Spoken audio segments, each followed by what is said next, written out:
যে ত্রুটি ছিল, জালিয়াতি ছিল, সমস্যা ছিল, যে কারণে আওয়ামী লীগকে এই দেশের মানুষ প্রত্যাখ্যান করেছিল, সেটা হচ্ছে আওয়ামী লীগ এই দেশের ওলামায়ে কেরামদেরকে কদর দিতে ব্যর্থ হয়েছে, ইসলামকে মূল্যায়ন করতে ব্যর্থ হয়েছে, ইসলামকে তারা মূল্যায়ন করে না। এই কথা ঠিক কিনা বন্ধুগণ? এই দেশে হাজারো ওলামায়ে কেরামদেরকে তারা বন্দী করেছে, জেলে পুঁতেছে, ফাঁসিতে ঝুলিয়েছে, বিভিন্নভাবে অত্যাচারিত করেছে। আওয়ামী লীগ ওলামায়ে কেরামদেরকে এই সম্মান দিতে ব্যর্থ হওয়ার কারণে তাদের এই পতন হয়েছে। কথা ঠিক কিনা বন্ধুগণ? আমরা এখন ইদানিং দেখতেছি যারা নতুন ভাবে বাংলাদেশের শাসনের স্বপ্ন দেখতেছেন, তারাও এই দেশের ওলামায়ে কেরামদেরকে প্রকাশ্যে সমাবেশে গালি দিতেছেন। বলেন নাউজুবিল্লাহ।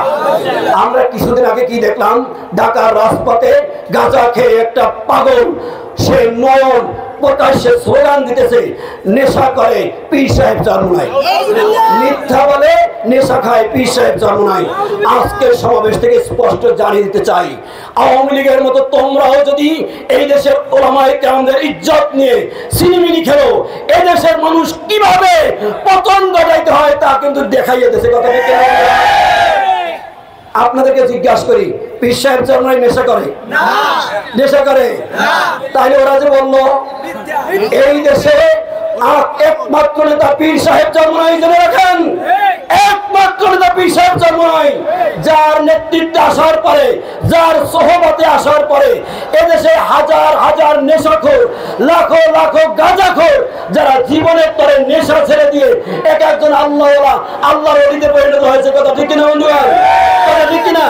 আপনারা জানেন এদেশে একমাত্র নেতা পীর সাহেব জন্ম নাই, যার সোহবতে আসার পরে, যার নেতৃত্বে আসার পরে আপনারা জানেন যারা জীবনে নামাজ পড়তো না তারা এখন নামাজ পড়ে, এরকম আছে কি নাই?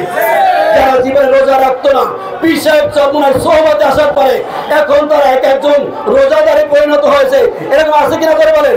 আমি হাউজে জিজ্ঞাসা করতে চাই, এই হাউজে এমনকি আমরা আছি যারা জীবনে নামাজ পড়তাম না বা সোহবতে ছিলাম না, নেশায় ডুবেছিলাম, পীর সাহেব চরমনায় সোহবতে আসার পরে এখন নামাজি হয়েছি, এখন দিনদার হয়েছি, এরকম কারাগার আছে দেখি ইনশাআল্লাহ?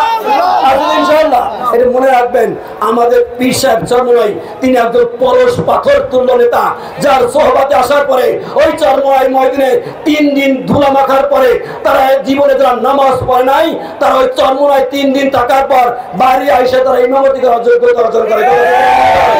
অতএব তোমরা সেই পবিত্র নেতাকে নিয়ে প্রকাশ্যে যখন গালি দিয়েছ, মনে রাখবা এদেশের মানুষ জুলাই বিপ্লবে যেভাবে আওয়ামী লীগকে পতন ঘটিয়েছে, তোমাদের এই গালি দেওয়ার মাধ্যমে এদেশের মানুষের হৃদয় থেকে তোমাদের নাম মুছে গিয়েছে। কথা ঠিক কিনা বন্ধুরা?